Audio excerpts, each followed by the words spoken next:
Hello everyone and welcome to Microsoft Flight Simulator. We are finally here. The 40th anniversary update has landed. You thought I wasn't going to get a video out on the day of. I did have work, but nonetheless I immediately came home and started the update, and we are going to take a look at some of the aircraft available in this update. Not all of them, but just kind of a quick overview, and we're obviously going to start with the one that I am most anticipating, and I'm guessing a lot of you as well, the Airbus A310-300. This was originally designed to be a study-level aircraft and a payware option. Payware being kind of the name of the game. It seems that Microsoft and Asobo purchased a lot of would-be payware aircraft from developers and are including them free in the sim, and that is awesome, because what that means is you guys are getting some really high level of detail aircraft for free just by owning the sim. Let's hop inside of the Airbus A310, do a quick overview of the cockpit, get it in the air, and we're going to take a look at some of the other airplanes. Let's go. Alrighty, and here we are inside of the cockpit of the A310, a relatively nice place to be. This is their study level, quote-unquote, aircraft. And from what I've seen, it does seem to be definitely higher fidelity. And I'm going to reserve my judgment as to study level yet. But it's a relatively high fidelity model. Again, this was initially designed to be a payware aircraft, and we're getting it for free, so I can't complain too much. There's quite a bit of depth to this. Obviously, you can see the EFB off to the side here. Very, very nice integration. You can do calculations, built-in checklists for the aircraft. You can set all of your pre-flight stuff, very similar to the Phoenix A320. And then you can also set a current state, so if you want to be on APU, GPU, cold dark, ready to take off, all that stuff, and then you can obviously set defaults for that as well. All of the different doors and ground services can be toggled on that screen there, so you can see we got all of our cargo doors, one left, two left, one right, two right opening, and a nice close all button as well, so we don't have to individually click through all of those. Built-in pushback, we'll take a look at that in just a minute. Let's take a quick look around the cockpit here. It's kind of a mixed bag. There's some things that look very good, like the displays. I absolutely love these displays, these older, I think they're even cathode ray, yeah, CRT type displays. Absolutely love them. The main areas of the flight deck where you're going to be looking are very, very high fidelity, and I like that.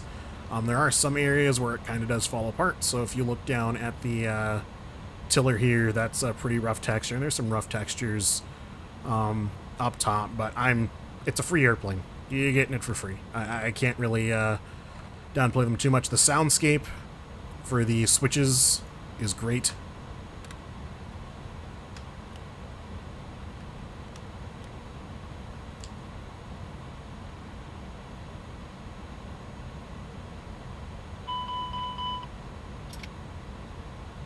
Absolutely fantastic.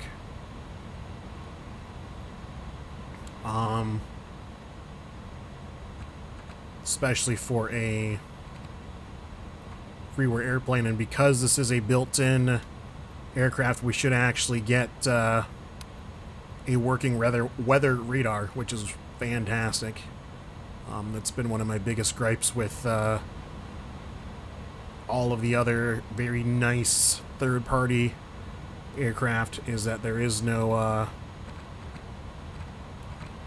support for weather radar. So anyway, let's go ahead and fire up the old A310. I'll see if I can do this. I'm doing all of this live, doing this first impressions, just as you guys will be. So I'm gonna go ahead, get the IRS aligned, and cut to an engine start.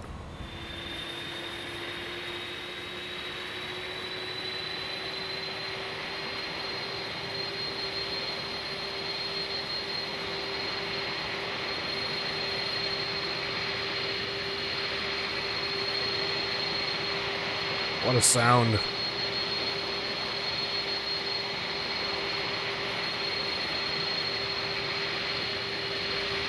Very nice soundscape.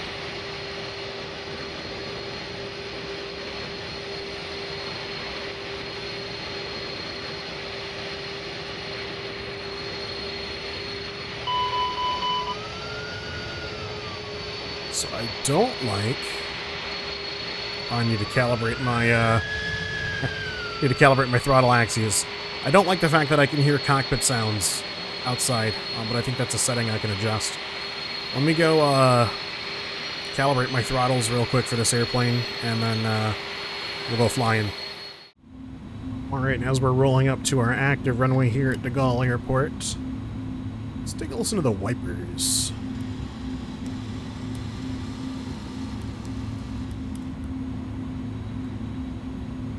It's a pretty okay sound effect if you ask me. I am having a weird issue with the nose wheel tiller, so I have a separate binding for my nose wheel steering on my tiller.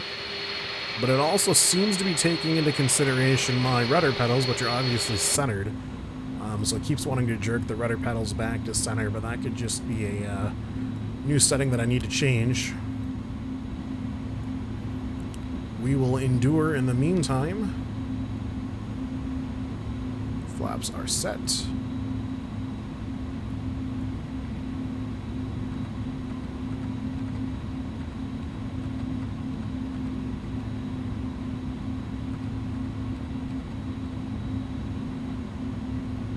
Alright, from the inside, the Airbus A310-300 takeoff. My first time.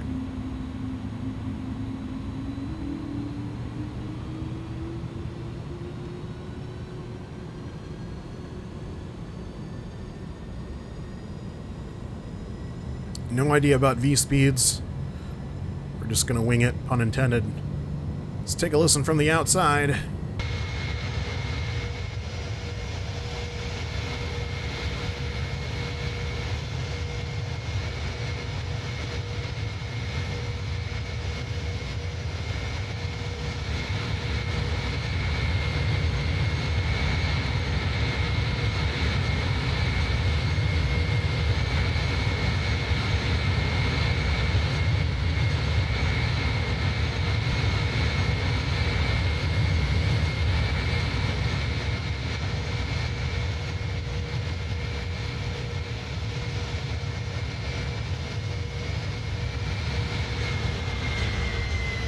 So that is the Airbus A310.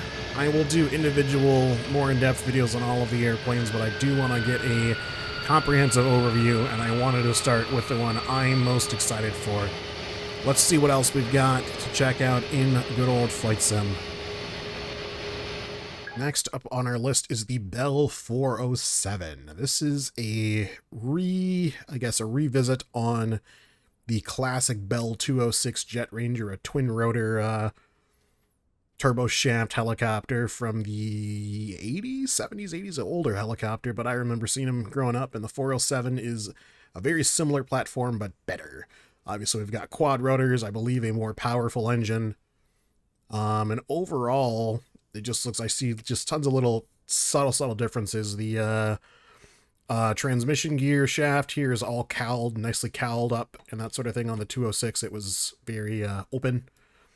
Some very nice LED lighting underneath. But anyway, nonetheless, let's hop inside. We'll get started here and get flying. I do want to see. So something on, I think it was Flight Sim 2000. Ah, it does do it. Okay, so when you move your anti-torque pedals, you, in real time, can move, because this isn't hydraulically actuated, as far as I know. In real time, or if it is, it's direct link. There's no boosters or anything that you need an engine for. But they move. And we should get some movement on the swash plate. Up top, maybe. It's not going to move the rotors or anything. Yeah, looks like that's not modeled. But anyway, let's hop inside and get started. So inside of our cold and dark 206 Jet Ranger, same idea with the soundscapes. Very nice sounds in the whole cabin. No more of that kind of generic stuff we had before in Flight Sim, which I'm very, very pleased with. I even have a working little hamburger window there. As far as I can tell, I can't open the doors, but that's okay. We'll make do. Looking at the interior, it's obviously we've got kind of like a executive type Interior here, this is very Era-esque. This is what I would expect. Looks pretty nice, a little rough around the edges, but again, it's a free airplane. Why are we complaining? So anyway, more full review later on. Let's go ahead, get some power, and get started. All right, so like I said, doing this live, we're gonna try to figure it out together here. I'm going to assume, so we've got our fuel switch on, just added master power and put on the beacon. The beacon lights actually look very, very nice, especially for a default Asobo aircraft. Big, bright taxi lights underneath. And some nice strobes as well to complement. Do we get ground effect with the strobes? We do. That's awesome. Love it, love it, love it. All right, let's give this a try here. I'm going to assume that this is our starter. It is. So we've got NG movement. I'm guessing I need to have a separate throttle binding. So right now we're at idle. And then I'm going to need to advance that to full. So at 55% NG, I'm going to disengage the starter. There we go.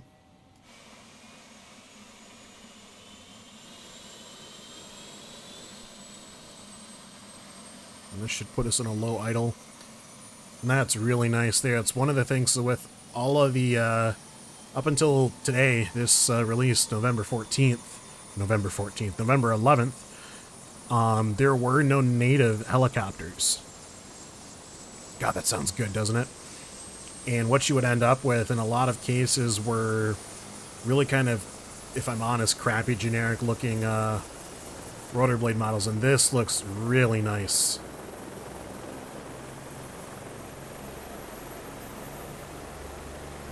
Oh my gosh, you guys hear that? Hold, let me shut up. I'm going to turn up the sim just for a second.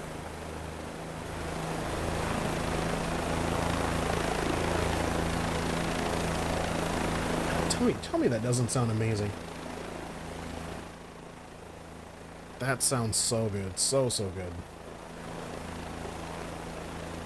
Leave the volume up a little bit on the outside at least. Okay, so then I need to advance this throttle.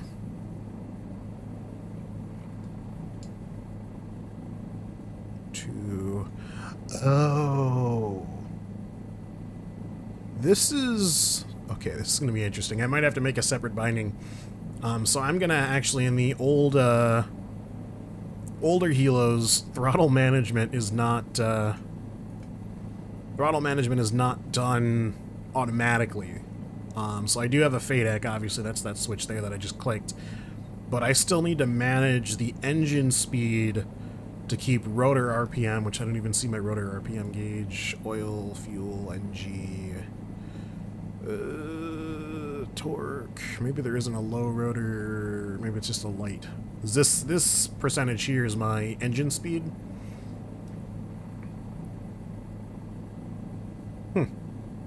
Well, we're gonna give it a shot here. Let's go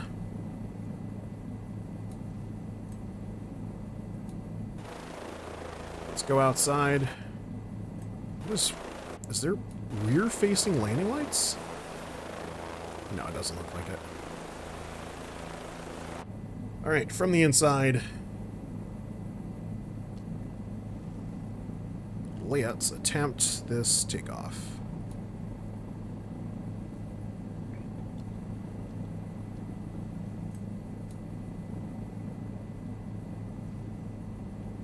Advance our collective ever so slightly.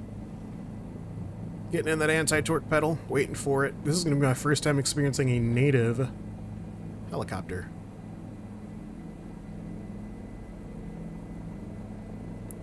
Hey, look at that. That's a really nice takeoff. Really smooth. So for those of you guys who remember the H125, the takeoff on that was always just really herky-jerky, and I never really enjoyed it too much. Let's set down again here. Try to get back to 0 speed.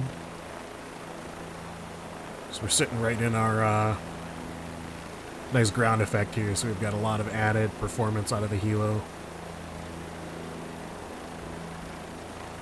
All in all, it's not too hard to control.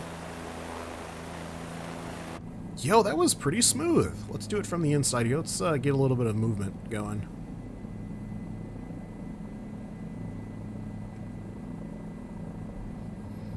And I know I'm not doing the aircraft full due diligence. I see a couple of enunciations on my warning panel. Check instruments and right fuel boost. Let's go explore a little bit.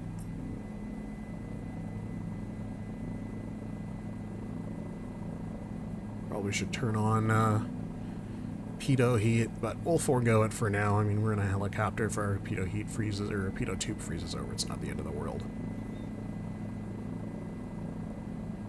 Similar story with cockpit visuals. For the most part, the stack area where you're going to be looking looks good.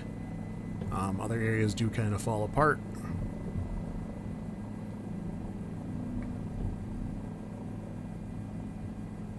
There's our origin airport down there. Go ahead and touch down. We'll see what this building here is along this big mountainside.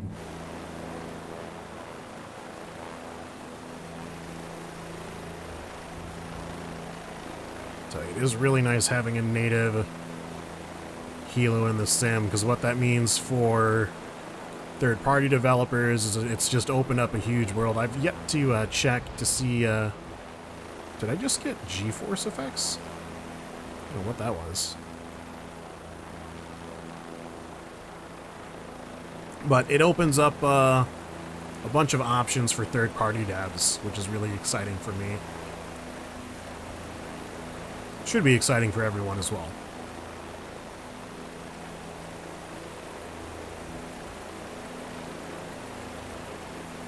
Now, I'd like to say that I've learned my lesson on landing on static objects in the flight sim world, but I haven't. We're gonna go try and touch down on this oval thing here.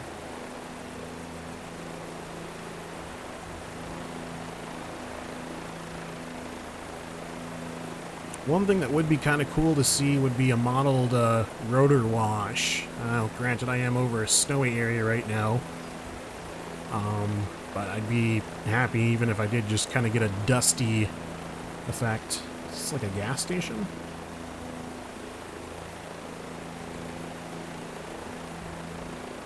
Oh, whoa, whoa, whoa, whoa. Okay. So snap ground effects. My collective was...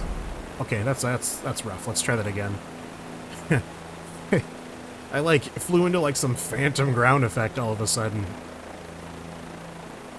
Let's attempt that again.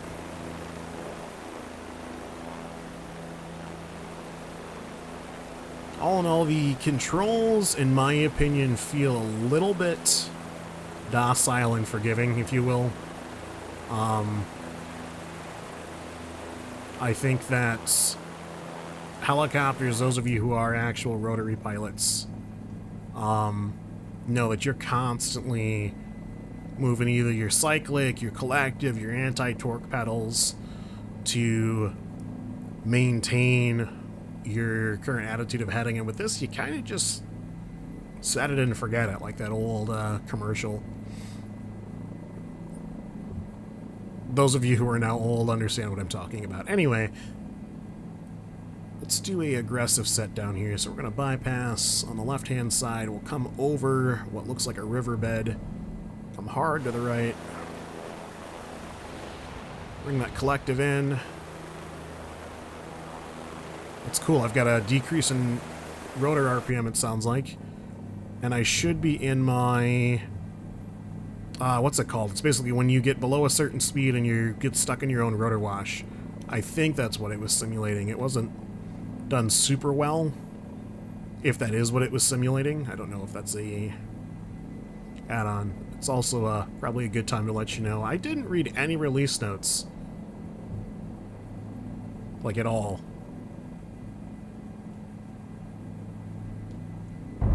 Oh, that's a roughin'. That's a roughin'. Yeah, Bell 407.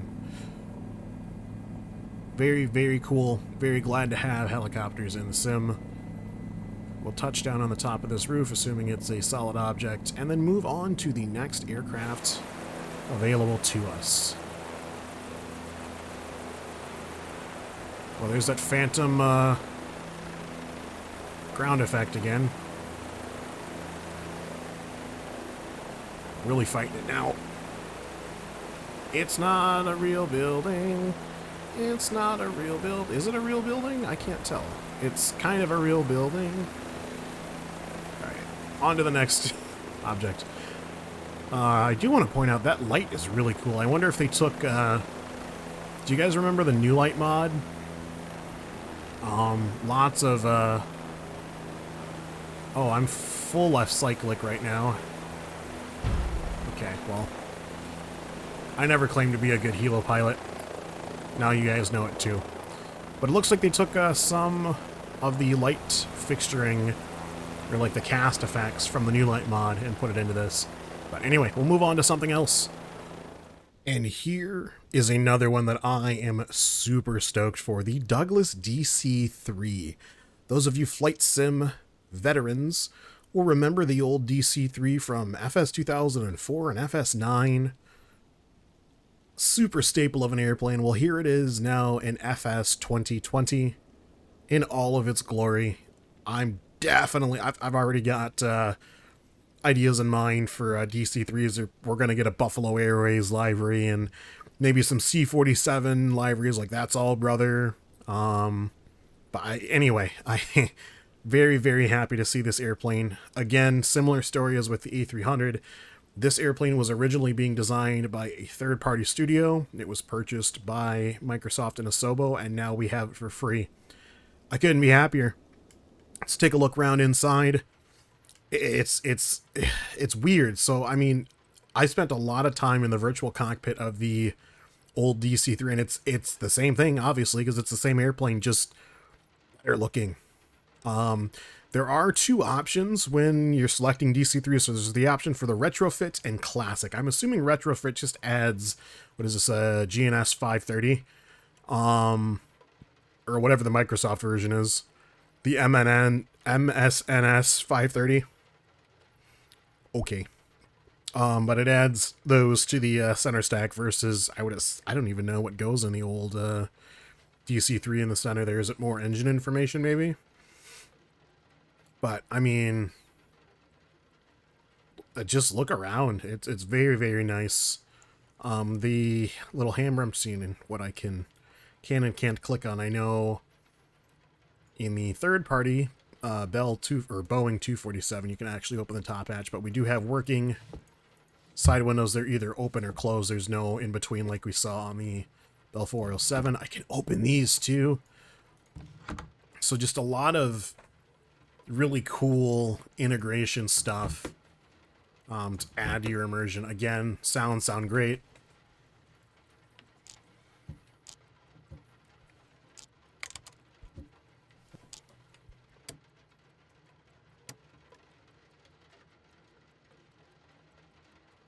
So,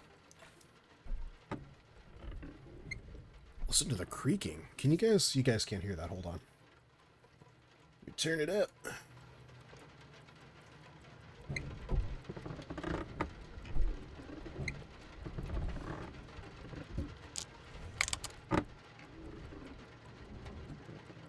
I'm just super happy to have a new soundscape for the sim. Just super, super, super happy about that. So, let's do a quick walkthrough of the interior. See if we have one. We did not have one on the A310. We do on the DC-3. Look at that. So we've got a lav here, little galley. Not model the lav, that's okay. And then a very, very, it almost looks like a slightly modernized, but still very retro cockpit, or cabin. So you see we've got LED. Oh no, those are incandescent bulbs.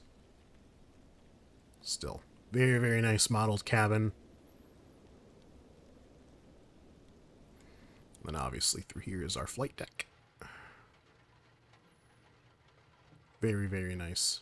Anyway, let's go ahead, get started up, and get underway. Like I mentioned before, I'll mention it one more time, and probably one more time after that even. I am going to be doing full reviews on the aircraft added to the sim, so we're not going to see everything today.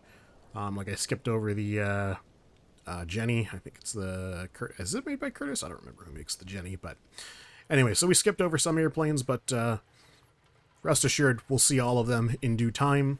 I just want to do an overview of the sim, so... We'll go ahead and begin the startup procedure of the DC-3. I wonder if I remember it off of memory. Alright, can I do it from memory? So there's our battery master. There's the option for ground power now. That's pretty cool. We'll do position lights so that they know we're getting ready to start up. We'll leave our heaters off for now. I do want some lighting. Is that just an on-off? It is just an on-off. It's pretty good lighting though, eh? Mags are up top.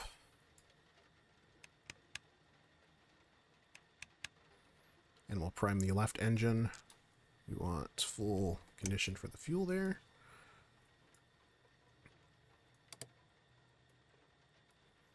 Left engine is priming. Do I need...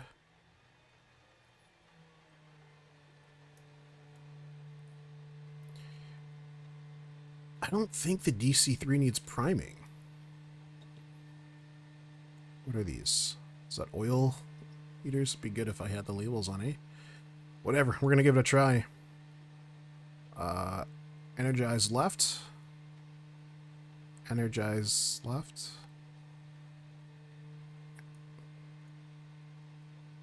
Energize left. Okay, energize left. And starter left.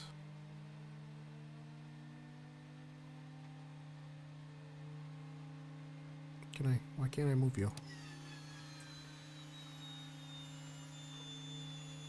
That's the right engine.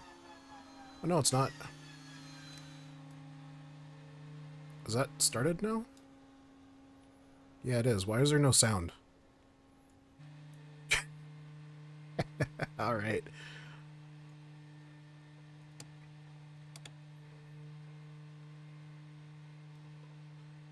Generator.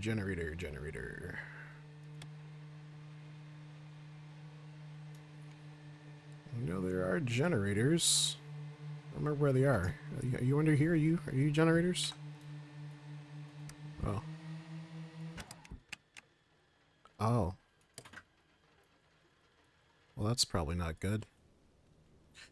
Hey, I'm gonna go look up the startup procedure, then I'll be back. Okay, so I do want to give an apology to Flight Sim on second attempt at starting. The left engine did make noise. I'm guessing it's something I did wrong, so we'll forgive them, and I will apologize. But we're started up now, set to run, good to go. We'll go ahead and get our internal lighting going here. Oh, that's a lot. And then get up in the air. So I can say with pretty relative confidence that they did take aspects of, if not the entirety of, the new light mod and incorporate it. One, because of the casting on the ground there. That's new light mod 101. And two, that emitter. Look at that. Never seen a DC-3 with lights like that, but I'm not going to downplay them. You know, it is what it is. You know, maybe the dev for new light got a handsome payout. Maybe he didn't. Whatever. It's a net positive for all of us. So, we won't downplay it too much. I do want to point out the noise difference when you're in the cockpit. You can open the window here.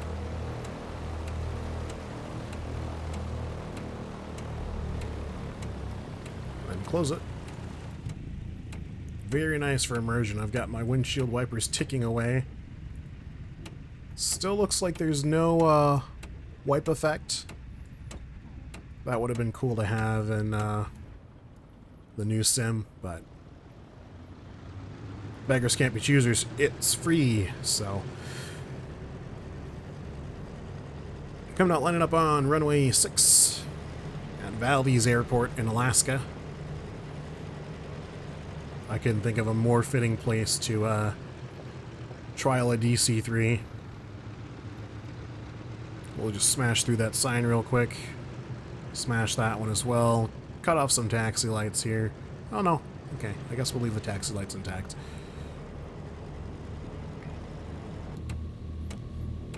Alright, from the inside. Douglas DC-3 Dakota takeoff.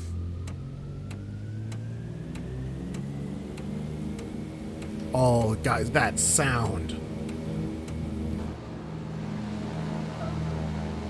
That sound is so spot on, it's not even funny. Got a nose down here. I can't... Okay, we're crashing. That's fine. That's okay. Alright, the Douglas DC-3 Dakota. Obviously, I have a little bit of learning yet to do in the aircraft. But I just do, while we're smoldering on the ground here, I do want to touch that sound effect for the engines is possibly the best engine sound effect from a default manufacturer I've ever heard.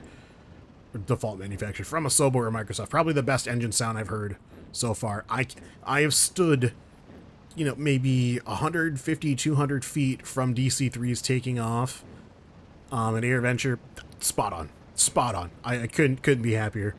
Let's look at another aircraft that we hopefully will not crash. Next up on our list, another Flight Sim veteran identifiable aircraft from Flight Simulator 10. None other than the Grumman Goose. The, I believe, G37? It's also a car, so who knows? I don't know. I mean, I get my cars and airplanes mixed up, but nonetheless, an amphibious aircraft capable of taking off and landing both in the water as well as on fixed surfaces. Oop, let me get my camera set here. No, I'm giving away the secret. Don't give away the secret. We'll come back over there. But nonetheless, a very nice looking airplane. I think a similar case of this was supposed to be a payware model. In fact, there are, and I do feel bad for some of the devs who made payware models of airplanes only for Asobo to come out and make, well, stuff like this. This is great. This is a great airplane. There's no splitting hairs about it. It's a great airplane. Soundscape's alright. Definitely we've heard better. But it is all proprietary to this airplane, which is nice. Let's go take off.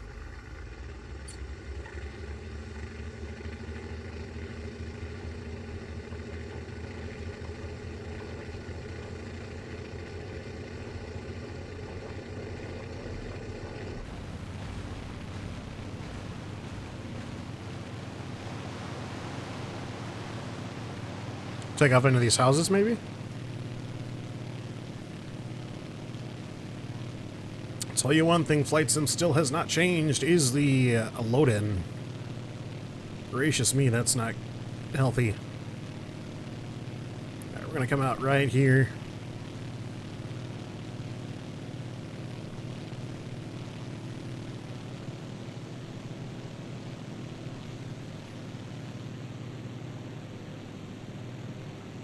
This would be a good airplane for kind of short-haul bush trips, if you will, where you're not always going to have the option for a conventional runway. Just find a river.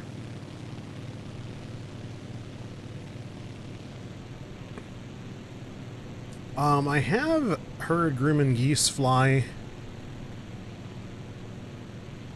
in the real world. I can't for the life of me remember what they sound like, so we'll just assume this is accurate. Like I said, again, this was originally designed to be a payware airplane, so I would assume the devs... Oh, The devs who utilized it, or who were creating it, did utilize a accurate soundscape. Boy, that's loud inside, huh? I like it, though. I definitely like it.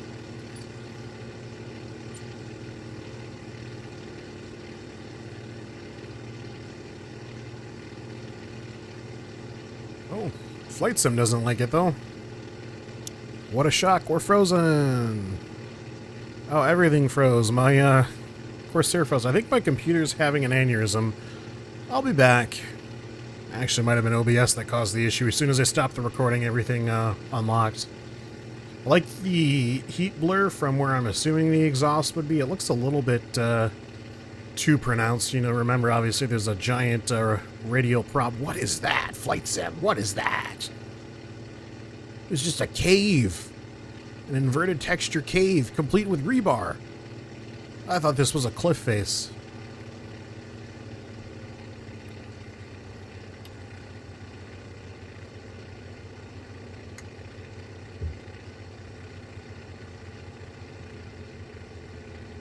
Alright, floater in here.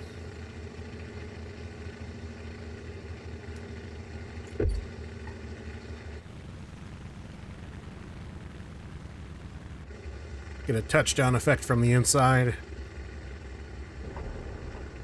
Very nice. Now, I don't do much with, I don't do much with water landings, but to me it seems like it's jostly, like you would expect a water landing to be, given we have pretty calm seas nowadays, or today.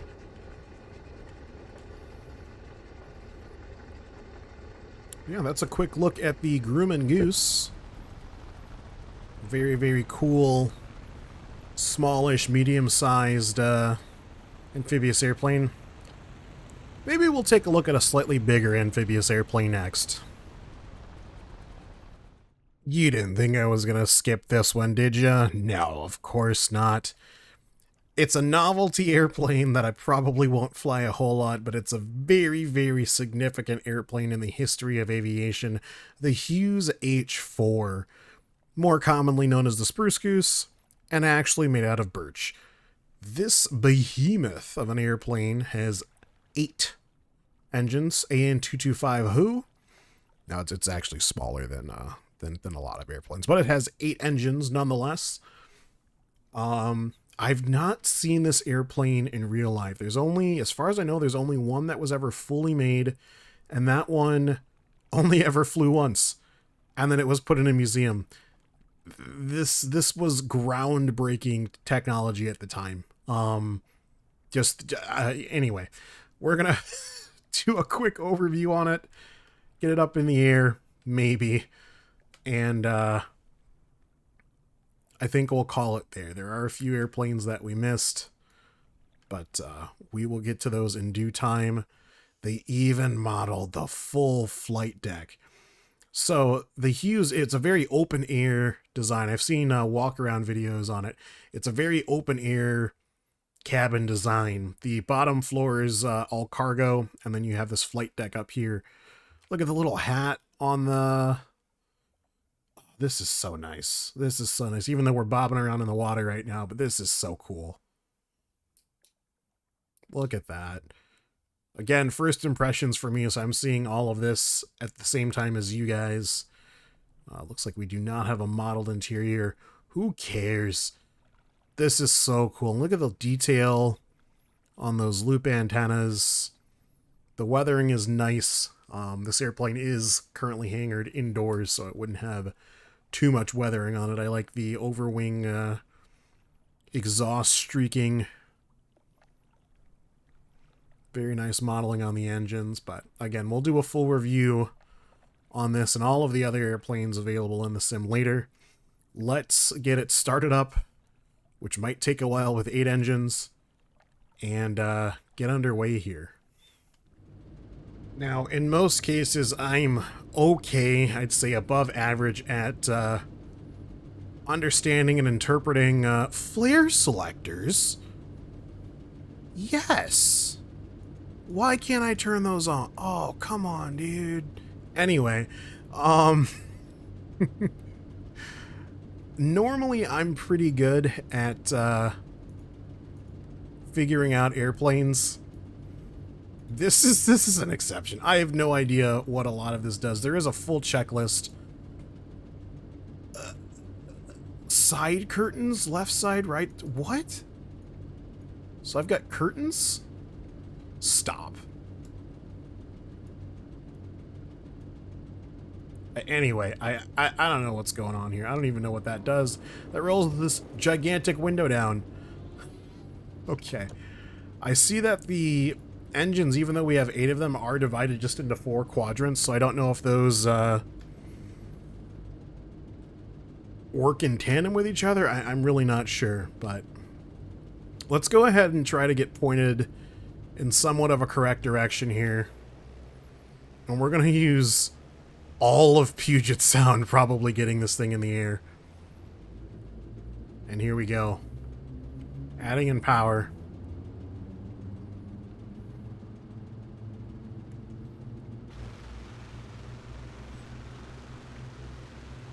Again, the aircraft that only ever flew once.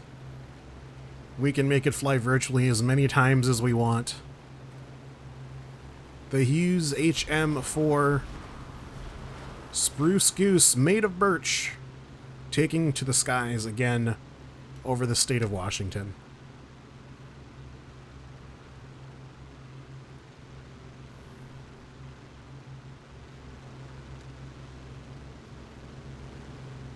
Look at that. Very, very cool. Again, it's a novelty airplane. Where are you really gonna utilize this? You need so much runway. But I love it. Absolutely love it. You can see downtown Seattle out there in the distance. What's our airspeed? I feel like we're barely moving.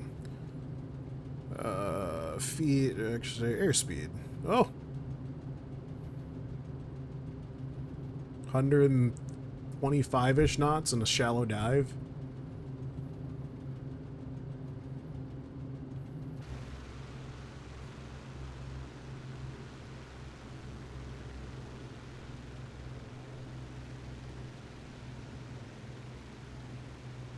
At that angle, you can really see the rake of the engines.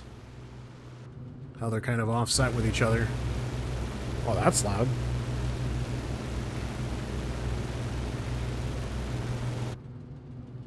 Alright, let's attempt to set up for a landing here. Bring the power back. 8 engines. Cross over this bridge. As we're setting down, there's a birdie that we almost killed. There's another birdie that we almost killed. 1,000 foot per minute descent rate sounds good to me. Am I reading my airspeed indicator? Are we doing 90 knots in this building with wings? I feel like with flaps and power on, we could, geez, like out slow fly a Cessna 172.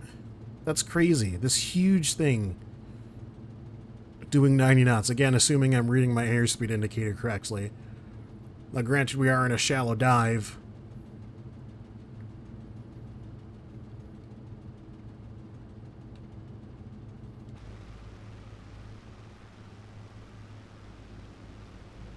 Love the extra light casting on the side of the fuselage as well. And you toggle the landing lights on and off.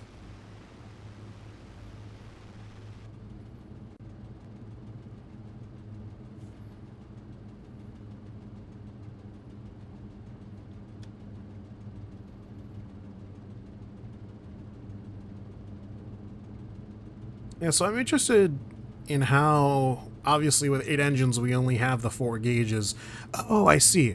So 1 and 2 share the leftmost gauge, 3 and 4 share the middle left-hand side, 5, 6, middle right hands. Okay, I get it now. I get it now. That's cool. And I'm guessing they're just combined into those throttle quadrants. 75 knots, and we're still in the air, not falling like a stone.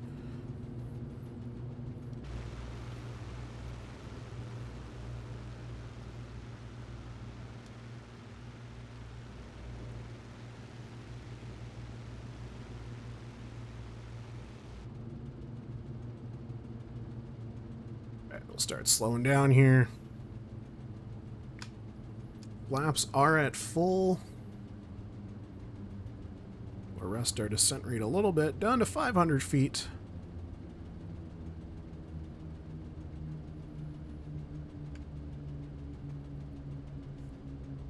Obviously, it's not possible for Asobo and Microsoft to do big sim updates like this.